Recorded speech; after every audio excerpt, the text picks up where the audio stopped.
எங்க நிறுவனத்துடைய பேர் சிஎல்ஹெச்ஆர். சிஎல்னா வானம், விரிவு அப்படின்னு அர்த்தப்படும் பிரெஞ்சு மொழியில. ஸோ சிஎல் என்ற மனிதவள மேம்பாட்டு நிறுவனம் 10 ஆண்டுகள் கழிந்திருக்கிறது. இது எங்களுடைய 10வது ஆனுவல் ரிப்போர்ட் இன்னைக்கு பப்ளிஷ் பண்ணோம்.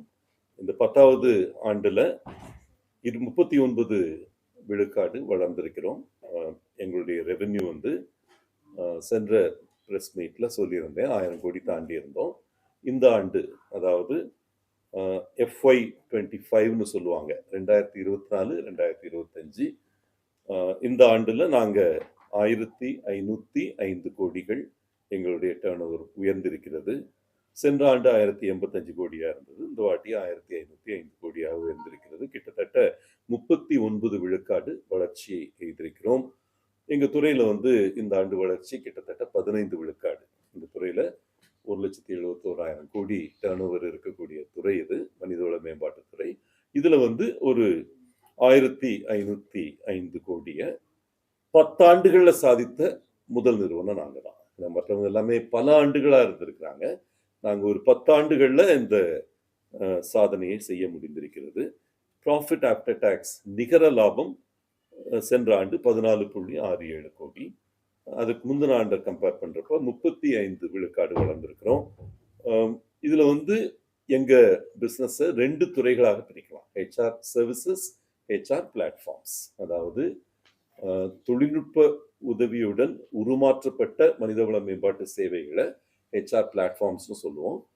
அது இல்லாம நேரடியா நாங்க ஆஃபர் பண்ணக்கூடிய சேவைகள் மனிதவள மேம்பாட்டு சர்வீசஸ், HR சர்வீசஸ்னு சொல்லுவோம். So HR services, HR பிளாட்ஃபார்ம்ஸ்னு பிரிச்சோம்னா, HR சர்வீசஸ்ல நாங்க பண்றது ஸ்டாஃபிங், அதாவது வேலைக்கு ஆள் எடுக்கிற நிறுவனத்துக்கு அவுட் சோர்சிங் முறையில அவங்களுக்கு கொடுக்கிறது. அதுல கிட்டத்தட்ட 45,000 எம்ப்ளாயீஸ் எங்கிட்ட ஒர்க் பண்றாங்க.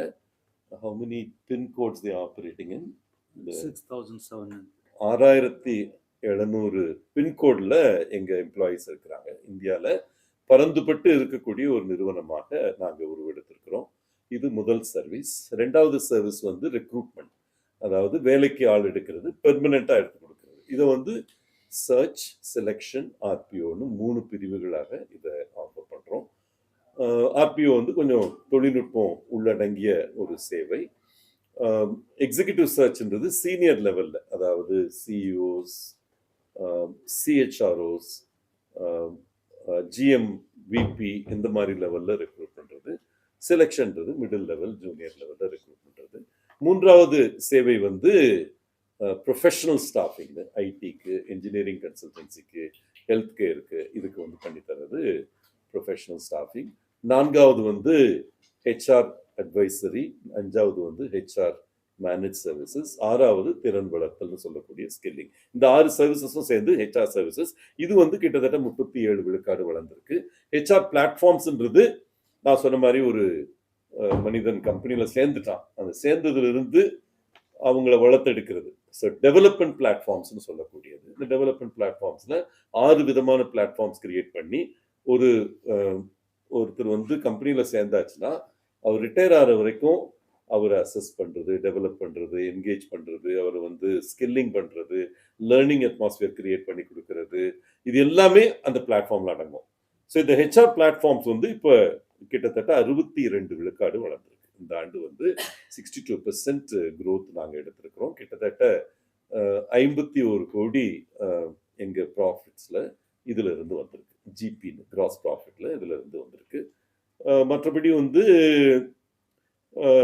நல்ல growth ரேட் காட்டியிருக்கோம். கடந்த 4 ஆண்டுகள் cumulative annual growth ரேட்னு சொல்லக்கூடியது 50 விழுக்காடை தாண்டிய ஒரே நிறுவனம் நாங்க தான். இந்த துறையில 11 லிஸ்டட் கம்பெனிஸ் இருக்கு. ஆனாலும் இந்த வளர்ச்சி விகிதம் வேற யாருக்கும் இல்லாத அளவுக்கு கிட்டத்தட்ட 50 விழுக்காடு கடந்த 5 ஆண்டுகளை நீங்க எடுத்து பார்த்தீங்கன்னா அந்த growth ரேட்டை ரெக்கார்ட் பண்ணியிருக்கோம்.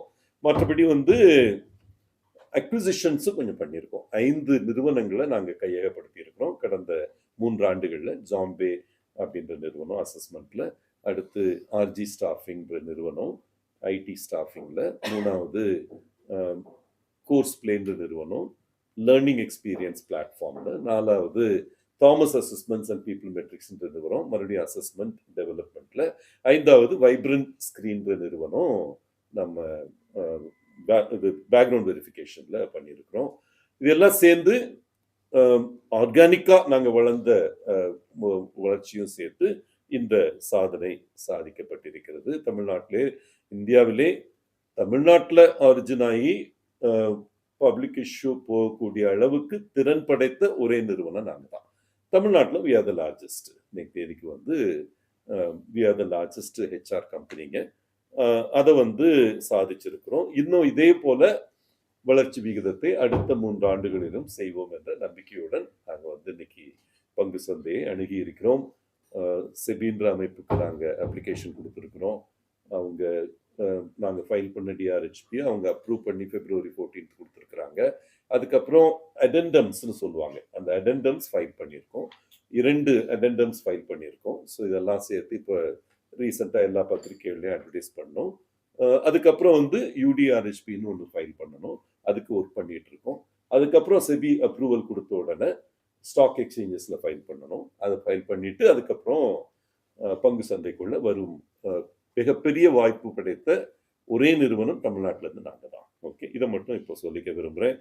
அதோட எங்களுடைய தனித்துவம்னு பார்த்தீங்கன்னா, ஒரு முக்கியமான தனித்துவம் வந்து ஃப்ரான்ச்சைசி தர்றது. ஏன்னா யாருமே வந்து இந்த துறையில் முகவர் தர்றது செய்ய மாட்டாங்க. சோப்பு சீப்பு விற்கிற கம்பெனி பண்ணுவாங்க, டிவி ஃப்ரிட்ஜ் விற்கிற கம்பெனி பண்ணுவாங்க. ஆனால் வந்து இந்த துறையில் வந்து முகவர் அப்படின்ற கான்செப்டே இல்லாமல் இருந்தது. ஃப்ரான்ச்சைசின்னு சொல்லுவாங்க இல்லையா, அந்த ஃப்ரான்ச்சைசி அதை முதல்ல வெற்றிகரமாக சாதித்த நிறுவனம் நாங்கள். கிட்டத்தட்ட 60 பேருக்கு நாங்கள் ஃப்ரான்ச்சைஸ் கொடுத்துருக்குறோம். தமிழ்நாட்டில் மட்டுமே இது 11 பேர் ஃப்ரான்ச்சைசி எடுத்திருக்கிறாங்க. ஜம்மு வரைக்கும் இங்கே ஃப்ரான்ச்சைசி உலகம் பறந்துபட்டு இருக்கிறது. இன்னைக்கும் கூட இதை 100 பேராக உருமாற்றுவதற்கான பணி நடந்துட்டு இருக்கு பெரிய அளவில். இதில் வந்து ரெக்ரூட்மெண்ட் ஸ்டாஃபிங்க்கும் மட்டும் இல்லை, ஹெச்ஆர் பிளாட்ஃபார்ம்ஸுக்கும் கூட ஃப்ரான்ச்சைஸ் பண்ணுறதுக்கு பெருமுயற்சி எடுத்துகிட்டு இருக்கிறோம். குறிப்பாக எங்களுடைய ஹெச் ஃபேக்டர்னு சொல்லக்கூடிய அந்த ஹெச்ஆர்எம்எஸ்க்கு, மாஃபா நிறுவனத்துக்கு இப்போ வந்து ஃப்ரான்ச்சைசிஸ் பிஸ்னஸ் பார்ட்னர்ஸ் கொடுத்துட்ருக்கோம். ஸோ அதெல்லாம் வந்து சேர்த்து பார்க்குறப்ப மிகப்பெரிய தாக்கம் இந்த முகவர் அப்படின்ற ஃப்ரான்ச்சைசி துறையிலையும் நாங்கள் பதிச்சிருக்கிறோம். அதனால தான் கிராஃபிக் எங்கள் எக்ஸ்பான்ஷன் வந்து 85 அலுவலகங்கள் 38 இடங்கள்ல இந்தியா முழுக்க இன்னைக்கு பரவி இருக்கிறோம். மற்றபடி டீட்டெயில்ஸ் நாங்கள் கொடுத்துருக்குறோம், என்ன செய்கிறோம், எப்படி கொண்டு போகிறோம், இது எல்லாத்துக்கும் வந்து கிட்டத்தட்ட 5000 நிறுவனங்களுக்கு ஒர்க் பண்ணுறோங்க. இது வந்து இப்போதைக்கு இந்தியா முழுக்க பண்ணிட்டு இருக்கோம். வெளிநாடுகளில் சென்ற முறை மாஃபாவாக இருந்தப்போ கால் பதிச்சேன். 18 வருஷத்துக்கு மாஃபா நடத்தினேன். இந்தியாவிலேயே முதல்ல 1000 கோடி டர்ன் ஓவர் எடுத்த நிறுவனம் அதுதான் இந்த துறையில். அந்த சாதனையை விட விஞ்சி இப்போ இந்த 10 ஆண்டுகள், 18 வருஷம் ஆச்சு எனக்கு 1000 கோடி கொண்டு போகிறதுக்கு. இந்த வாட்டி வந்து 10 ஆண்டுகளில் 1504 கோடி இப்போ ஜெனரேட் பண்ணியிருக்கோம். இதே வேகத்தோட அடுத்த 3 வருடங்களில் கொண்டு போவோன்ற நம்பிக்கை எனக்கு. கேள்வி சர்வீசஸில் இருக்கும். அதில் முக்கியமான சர்வீஸ் வந்து ஸ்கில்லிங். அந்த ஸ்கில்லிங் சர்வீஸ்க்கு வந்து ப்ரோஸ்கல்ப்ட்னு ஒரு பிளாட்ஃபார்மும் இருக்குது. இதில் வந்து நாங்கள் முதல்ல ஆரம்பித்தது ஹிந்துவோட இணைந்து நாங்கள் வந்து ஆங்கிலம் கற்றுத்தருவது கல்லூரி மாணவர்களுக்கு. அதை நாங்கள் முதல்ல எடுத்தோம். டிப்ளமோ ஹோல்டர்ஸ்க்கு, தமிழ்நாட்டில் இருக்கிற எல்லா டிப்ளமோ காலேஜஸ்லையும் ஆங்கில பயிற்சிக்கு நாங்கள் ஹிந்து பத்திரிகையோட இணைந்து பணியாற்றினோம். இப்போ நாங்களே தனியாக வந்து சில திறன்களுக்காக எங்களை ரீட்டைன் பண்ணியிருக்காங்க. ஒரு 8 மாவட்டங்களுக்கு எங்களுக்கு கொடுத்துருக்குறாங்க. அதில் ஒர்க் பண்ணிட்டு இருக்கோம். இன்னும் அதில் காம்ப்ரிஹென்சிவாக, ஏன்னா எங்களுக்கு திறன் வளர்த்தல் துறையில் மத்திய அரசாங்கத்தோட 8 ஸ்கீம்ஸ் நாங்கள் ஒர்க் பண்ணியிருக்கோம். அதாவது தீன்தயாள் உபாத்யாயா கிராமீன் கௌஷல் யோஜனான்னு சொல்லக்கூடிய கிராமப்புற வேலைவாய்ப்பு திட்டம்.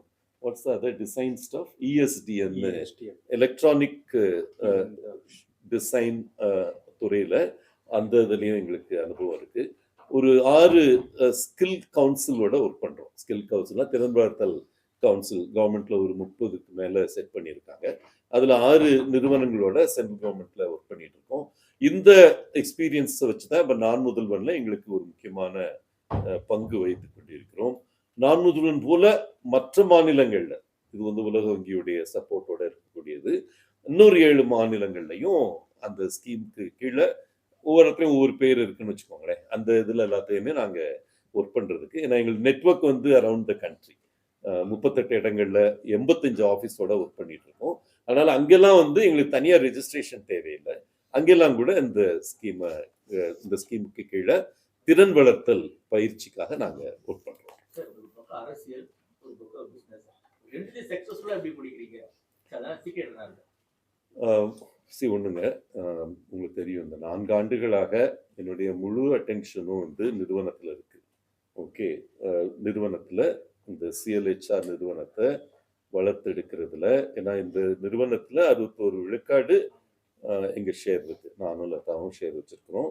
ஆதித்யாவும் சந்தோஷும் அடுத்து 2 பேரு இன்வெஸ்டர்ஸ். இந்த இதை பொறுத்த வரைக்கும் அவங்க தான் உருவாக்குனாங்க இந்த நிறுவனத்தை. நான் அரசியல்லேருந்து வெளியே வந்து தான் ஆரம்பிச்சிருக்கேன். 4 வருஷம் ஆச்சு அரசியல்ல ஆக்டிவா இருந்து. இப்போ இந்த 4 ஆண்டுகளாக முழுமையா இந்த நிறுவனத்துல ஃபோக்கஸ் பண்ணி, ஏன்னா ஒரு பப்ளிக் இஷ்யூ போற அளவுக்கு வலிமையை கொண்டு வரணும்னா அதுக்கு வெளியிருந்து ஃபண்ட்ஸ் எடுக்கணும். நான் சொன்ன மாதிரி 63 கோடி, அரௌண்ட் 63 crores, 63 கோடி இப்போ வெளியிருந்து எடுத்திருக்கோம். கிட்டத்தட்ட 186 பேர்கிட்ட எடுத்திருக்கோம். ஓகே, அவங்க எல்லாமே இன்வெஸ்ட் பண்றது இந்த நிறுவனம் எந்த கலப்பு இல்லாம நடக்கும்ன்ற எண்ணத்துல தான். அதனால சிஎல்ஹெச்ஆர் பொறுத்த வரைக்கும் எந்த அரசியல் கலப்பும் கிடையாது. Professionally run organisation. குறிப்பா எம்டிஎன் சிஓ அவர் தான். நான் சேர்மனா இருக்கிறேன். பட் ஆனா வந்து நிறுவனம் கம்ப்ளீட் ப்ரொஃபஷனல்ஸால நடத்தப்படுகிறது. சீஃப் ஃபைனான்சியல் ஆஃபீஸர் இருக்கிறாரு. அவருக்கு அரசியலுக்கு எவ்வளவு தூரம் கேட்டீங்கன்னா சம்மந்தமே இருக்காது. ஓகே, அதே மாதிரி சீஃப் டிஜிட்டல் ஆஃபீஸர் இருப்பாரு நெல்சன். இவங்க தான் நடத்துறாங்க. அதனால என்னுடைய அரசியல் முன் அனுபவம் எந்த நேரத்திலையும் நிறுவனத்தை பாதிக்காதுங்க. அதை நான் தெளிவுபடுத்த வாய்ப்பு கொடுத்ததுக்கு நன்றி. ஓகே, இல்லைங்க, ஏஐ வந்து மிக மிக பாசிட்டிவா தான் எங்களுக்கு இருந்திருக்கு. அது நெல்சன் சார் சொல்லிட்டு இருப்ப கேட்டிருப்பீங்க. இந்த ஏஜென்டிக் ஏஐன்னு சொல்றதும் சரி, ஜெனரேட்டிவ் ஏஐன்னு சொல்றதும் சரி, இது எல்லாமே வந்து ஒரு பெரிய த்ரெட்டா நாங்க பார்க்கலங்க. எங்களுக்கு வந்து இப்போ இந்த பிளாட்ஃபார்ம் உருவாக அவங்க சொன்ன ஒரு 7-8 விஷயங்கள் நீங்க கேட்டிருப்பீங்க. இது எல்லாமே வந்து எங்களுக்கு ஒரு பெரிய பிளஸ்ஸா தான் இருக்கு. இந்த வளர்ச்சி பாதையில ஒரு பெரிய பிளஸ்ஸா இருக்குன்னு நினைக்கிறேன். இப்போ நீங்க பேக்ரவுண்ட் வெரிஃபிகேஷன் எடுத்துக்கங்க. ஒரு எக்ஸாம்பிளுக்கு 20 வகையான வெரிஃபிகேஷன்ஸ் இருக்குங்க. இந்த 20 வகையான வெரிஃபிகேஷன்ஸ்ல 4 வெரிஃபிகேஷன்ஸ் ஏற்கனவே நாங்கள் பிளாட்ஃபார்ம்ல கொண்டு வந்துட்டோம். அது எல்லாத்துலயுமே இன்னைக்கு வந்து இப்போ பிளாக் செயினை கொண்டு வர போறோம். ஒரு நிறுவனத்தை அக்வயர் பண்ணணும்னு சொன்னீங்க இல்லையா? அதை கொஞ்சம் சொல்லுங்களேன். பிளாக் செயினை வச்சு இந்த துறை எப்படி உருமாறுதுன்னு கொஞ்சம் சொல்லுங்க. So that you'll understand. The blockchain வந்து the smart contract distributed ledger சொல்லுவாங்க. அது டெக்னிக்கல் டேர்ம். பட் உங்களுக்கு பேக்ரவுண்ட் வெரிஃபிகேஷன் பண்ணும்போது உங்களோட எஜுகேஷன் சர்டிஃபிகேட் பார்ப்பாங்க, உங்களோட எம்ப்ளாய்மெண்ட் வெரிஃபிகேஷன் பார்ப்பாங்க. இதெல்லாம் நீங்கள் பேப்பராக பண்ணி காலேஜை கால் பண்ணி பண்ணுறீங்க அல்லது ஏதாவது ஒரு எம்ப்ளாயரை கால் பண்ணி பண்ணுறீங்க. அந்த டேட்டா வந்து டேட்டா பேஸில் நார்மலாக ஸ்டோர் பண்ணுறோம். அதே நீங்கள் இந்த பிளாக் செயினில் ஸ்மார்ட் கான்ட்ராக்டாக ஸ்டோர் பண்ணால் அப்படின்னாக்க உங்கள் லாங் டேர்ம் அதை ஃபர்தர் ரெஃபர் பண்ணுறதுக்கும் அதை மானிட்டைஸ் பண்ணுறதுக்கும் யூஸ் ஆகும். இதை ரன் பண்ணுறதுக்கு ஏஐ தொழில்நுட்பம் நாங்கள் யூஸ் பண்ணுறோம். அது சார் சொன்ன மாதிரி எங்களுக்கு வந்து ஏஐனால எங்களுக்கு அட்வான்டேஜ் தான். ஸோ இன்னைக்கு நாங்கள் வந்து ஒரு 3000 பேர் ஆன்போர்ட் பண்ணுறோம் ஒரு மாதத்துக்கு அப்படின்னாக்க ஏஐ யூஸ் பண்ணி அதே ஆட்களை வச்சு 5000 பேர் 6000 பேர் ஆன்போர்ட் பண்ண முடியும். இதனால வந்து இப்போ சர்க்கனைகளோட பர்பஸ் என்னன்னாக்க நிறைய பேருக்கு வாய்ப்பு கொடுக்கணுங்கிறது. More people should be employed.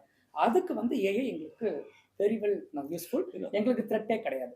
இல்லை, ஏஐ வந்தா ஆட்கள் ஹையர் பண்றது குறைஞ்சிரும்னு ஒரு கருத்து இருக்கிறது நிஜம்தான். ஆனால் எங்களுடைய அனுபவத்தில் அதை நாங்கள் பார்க்கல. ஏன்னா ஏஐ புதுசாக உருவாக்குற வேலை வாய்ப்புகளும் நிறையவே இருக்கு. ஏன்னா ஏஐயுடைய டெவலப்மெண்ட்டே உங்களுக்கு தெரியும். இப்போ சைனாக்காரன் இந்த டீப் சேக் கண்டுபிடிச்சதுல இருந்து இப்போ யூஎஸ்ல டெவலப்மெண்ட் காஸ்ட் ரொம்ப அதிகமா இருக்கு. அந்த எண்ணம் வந்துட்டு இருக்கு. அதனால அவுட் சோர்சிங் ப்ரெஷர் அதிகமாயிட்டு இருக்கு. இப்போ ஐடிலேயே பார்த்தீங்கன்னா இப்போ ப்ரொஃபஷனல் ஸ்டாஃபிங் நான் சொன்னேன், நாங்கள் ஆக்சுவலாக இன்க்ரீஸ் பண்ணியிருக்கோம். இந்த வருஷம் வந்து 400 சுவிட்சத்துல இருந்து 500 சுவிட்சத்துக்கு இன்க்ரீஸ் பண்ணியிருக்கோம் எங்கள் ஐடி ஸ்டாஃபிங். அது குறையல ஆக்சுவலாக. ஸோ அதனால எதுல ரொம்ப குறையும்னு நினைக்கிறாங்களோ அதுல எங்களை பொறுத்த வரைக்கும் குறையாது சார். ஏன்னா மீடியாவில் சொல்றாங்க ஏஐ வந்தா வேலையெல்லாம் எடுத்துட்டு போயிடும், அந்த மாதிரிலாம் இருக்கிற மாதிரி எங்களுக்கு தெரியலைங்க. இன்ஃபேக்ட் இந்தியா இன்னைக்கு இருக்கிற நிலைமையில நல்ல வேலை வாய்ப்புகள், தரமான வேலை வாய்ப்புகள் உருவாக ஏஐ உதவுதுன்னு நான் நினைக்கிறேன். ஓகே, நன்றிங்க. எதுனாலும் கேளுங்க. Thank you so much.